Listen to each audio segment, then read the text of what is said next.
Dobrodošli u novu epizodu Sportancije, to je 9. epizoda Sportancije. Danas pričamo o svjetskom klupskom prvenstvu koje je od ove sezone puno veće nego što je to prije bilo. Dakle, imamo sve skupa, ako se ne varam, 8 skupina, ili tako, Denis?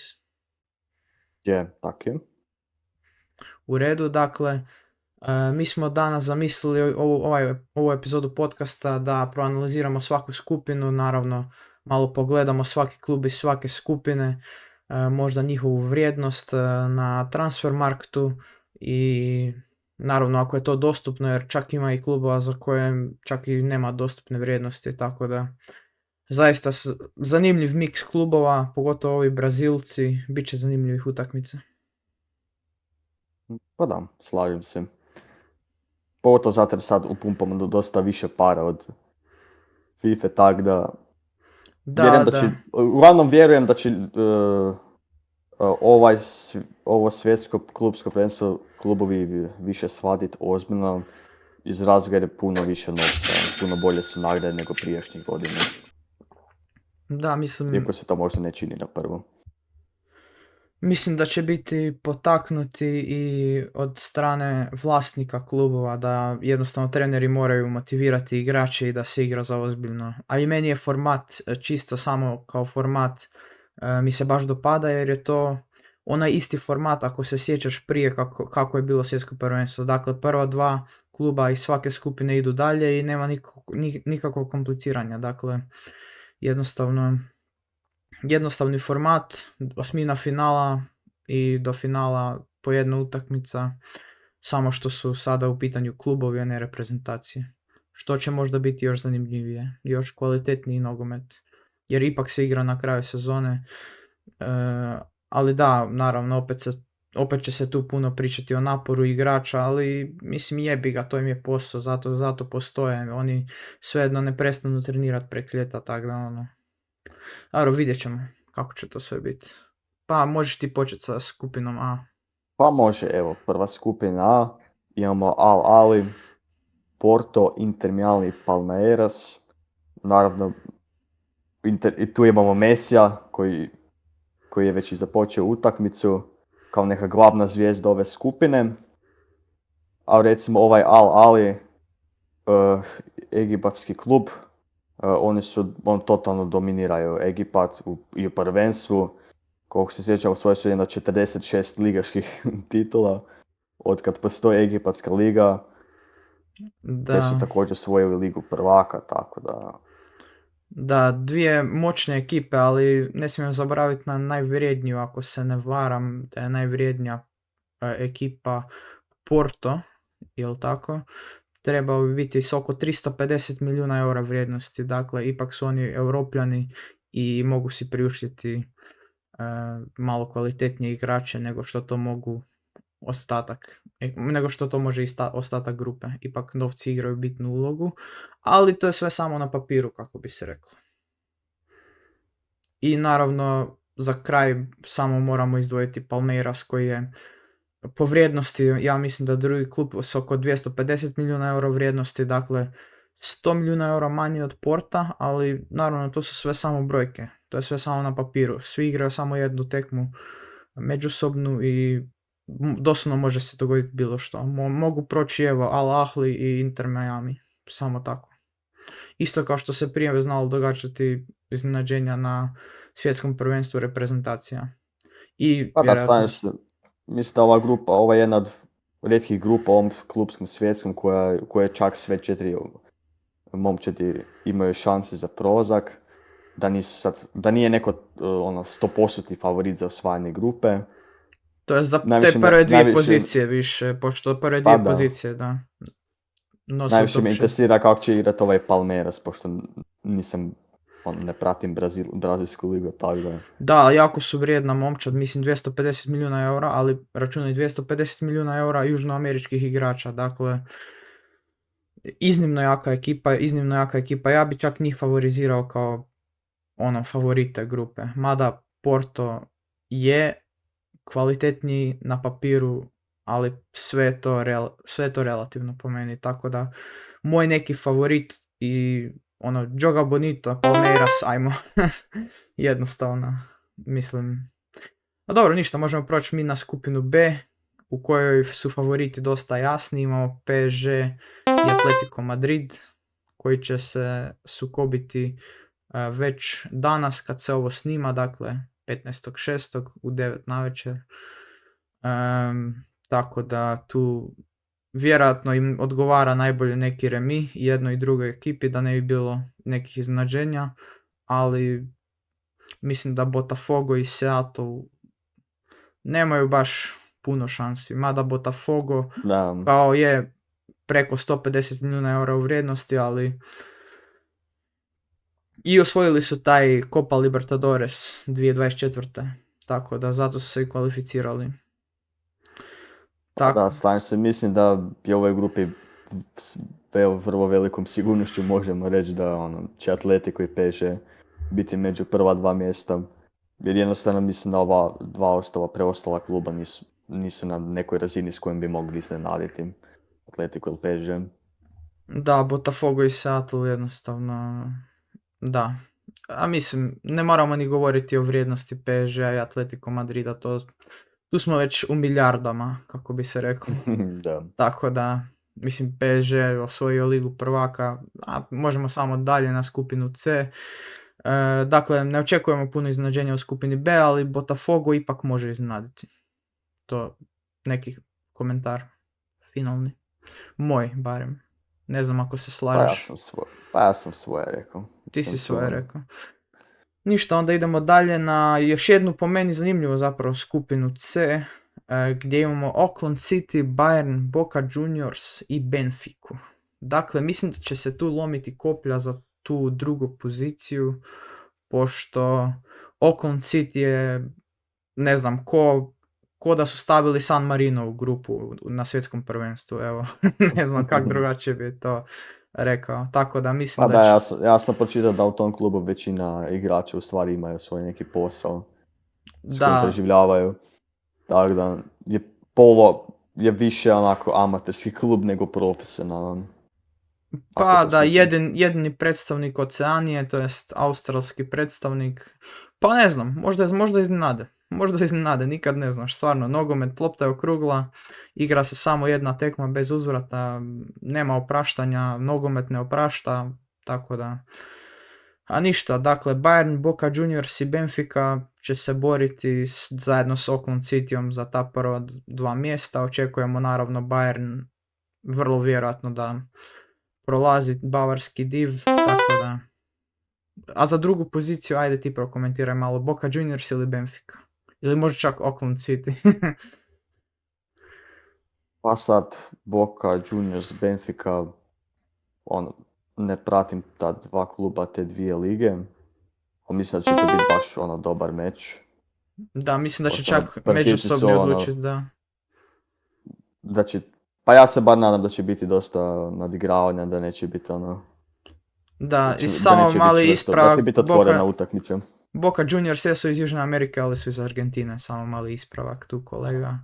Da, oni su argentinski predstavnik. Tako da, ništa, možemo mi na skupinu D, gdje imamo jasnog favorita za prvu poziciju, imamo Chelsea, Flamengo, Esperance, ako sam dobro pročitao, i LA, to je Los Angeles, tako da. LAFC, naravno, jer mislim da su dva, ako se ne varam. Imaš, da, LA Galaxy također, tako da ne bi bilo zabune. Pa ništa, Chelsea kao jasni favorit skupine. Onda imamo tu Flamengo koji je stvarno... A mislim da jasni drugi favorit. Jasni, mislim, ali tu imamo opet LAFC, tako da. LAFC, mislim... Pa da, mislim da je taj tim iz Afrike, Esperance, oni su iz Tunisa, da su oni isto dosta solidni, da su jedan od ponajboljih klubova iz Afrike. Dakle, opet će biti neka borba za drugo mjesto najvjerojatnije. Ako Chelsea naravno... Da, slično kao prijašnje skupine. Ako Chelsea naravno ne kiksa ko na primjer Tottenham i Manchester City u ligi ove sezone. Tako da. Pa, ništa, mislim da smo lijepo prokomentirali ovu skupinu. Imamo taj Chelsea i Flamengo koji su naši neki favoriti, ali Esperance i Los Angeles definitivno mogu iznenaditi. Mislim, kako bi se reklo, ona poštapalica, danas svi igraju nogomet. Nema ekipa koje ne znaju igrati nogomet, bit će zanimljivo. Mislim, nama je bilo prvo poluvrijeme sada teško protiv Gibraltara, tako da... To je istina. Samo da su imali malo više, malo kvalitetnije igrače, već bi nam bilo duplo teže. A jednostavno svi igraju nogomet već danas i bit će ovo jako zanimljivo natjecanje, zato smo ga i odlučili pokriti na našem kanalu. Ništa, idemo na sljedeću skupinu, tu imamo River Plate, Monterrey, Inter i Urawa Reds, ako sam dobro pročitao. Da, znači, da vidimo, znači River Plate Argentine, Monterrey iz Meksika, Inter iz Italije i Urawa su iz Japana. Mislim, očito bi trebao Inter biti su favorit. Bi trebao, da. A ostala troja, pa ono, ne znam. Mislim, dobro, ajmo reći da bi River Plate trebao biti neki blaži favorit za drugo mjesto. Da, čita se jedno River Plate, pošto je argentinski klub. Oprosti zbog tih ispravaka, ali pratim nogomet od malena i znam te klubove, pa ono, River Plate, da ne bi nam komentari vrištali na nas. Tako da, eto. Plate je više ono engleski izgovor. Ali dobro, možemo dalje samo.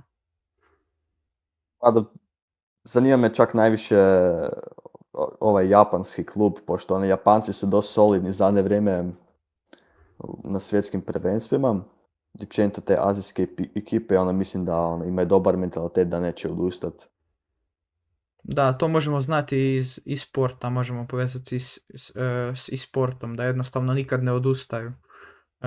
Što se tiče i sporta u Aziji, tamo su jednostavno dominantni su u svijetu što se toga tiče azijske ekipe, pogotovo u League of Legends i tako, ali dobro, nećemo sad, to je malo previše off topic. Idemo mi samo na sljedeću skupinu, idemo na Dortmund, Fluminense, Sundowns i Ulsan HD iz Južne Koreje, dakle još jedni Azijati. Pa može tu neki komentar. Fascinantni. Tu je da vidimo još Borussia, Fluminense i Mamelodi, Sundowns iz Južne Afrike. Viš ti Južni Afrikanci mi isto interesiraju. Još se sjećam ono 2010. na svjetskome. Da. Možda opet iznenade nekoga, ko znam. Da, nikad se ne zna. Baš su mi ono simpatični bili onda. Ali jasni favoriti su Borussia i Fluminense, definitivno. To moramo prokomentirati. Vjerovatno nemaju dovoljno kvalitete da bi ih ugrozili. Vjerojatno nemaju, da, tako da. Ništa, možemo mi samo na sljedeću skupinu proći, pošto mislim da imamo malo probleme u konekciji, jer tvoj zvuk cijelo vrijeme mi se malo cut offa, ali nema veze, mislim da će sve biti ok. Evo, imamo sada sljedeću skupinu, tu su Al-Ain iz Emirata, Juventus Italije, Manchester City Engleske i Wydad iz Maroka. Wydad AC baš zvuče ko favoriti ove skupine, iskreno, meni. Baš zvuče ko da bi mogli pobijediti sve. Suprotno od toga. Da, pa moramo se malo izvezati. Dakle, imamo Juventus i City ko očite favorite i onda imamo Al-Ain i Wydad ko kante za napucavanje. Mislim da možemo samo dalje. Ovo se ne isplati ni komentirati. Mislim, bit će zanimljiv dvoboj Citya i Juventusa, osim toga stvarno ne bi davao puno nade Al-Ainu i Wydad AC-u. Baš jednostavno nisu izvukli baš dobre klubove s kojima bi se mogli mjeriti. Ipak su City i Juventus klasa iznad. Ne samo klasa, nego onako imaš više klasa iznad, da. I ništa, prođemo mi na zadnju skupinu koja je, pa možda čak i zapravo najzanimljivija skupina. Što se tiče borbe za drugo mjesto, naravno. Imamo Al Hilal, Pachuku iz Meksika, ako sam to dobro pročitao, ili Pačuhu, kako god Pa, se tako čitalo. nekako. Vjerojatno je španjolski Pačuha, bi ja rekao prije. Imamo, dakle, Al Hilal, Pačuha, Red Bull Salzburg i Real Madrid. Dakle, imamo 3 očita, ajmo reći, favorita za prolazak dalje. Imamo Al Hilal, Salzburg i Real Madrid. Pa prokomentirajmo to malo. Mm, Baš dok sam gledao tu skupinu, prvo mi nije bio jasno kako je uopće Red Bull Salzburg.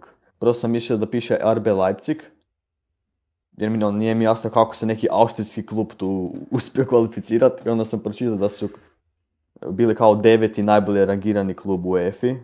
U zadnje 4 godine to me baš iznenadilo. Da, mislim, jednostavno su bili dobri u tim slabijim natjecanjima možda. A zapravo igrali su oni Ligu prvaka, ako se ne varam. Ne znam, nisam toliko pratio Red Bull Salzburg, ali iskreno ni europski nogomet me nije toliko zanimao. Ja sam uvijek volio više pratiti hrvatski nogomet, tako da, eto. I naravno Al Hilal. Tu ima čak dosta iz našeg govornog područja. Mislim da tu igra Mitrović, zar ne? I Savić, i Milinković Savić, da, i Mitrović i Savić igraju. Baš me zanima utakmica Al Hilal i Real. To me ono. Pa da, ali mislim... Jer mislim da Real, Hilal ima šanse, Real je onako, nije u najboljim danima. Real Moglo bi to biti. Al Hilal ima dobar napad, tako da mislim da može se tu. Ali imam osjećaj da je Real stvarno najbolji kad je najpotrebnije, tako da će svejedno proći ovu skupinu, ali će borba biti između jednostavno ove trojke, Al Hilal, Pačuha i Salzburg, jednostavno između njih će biti borba za tu drugu poziciju.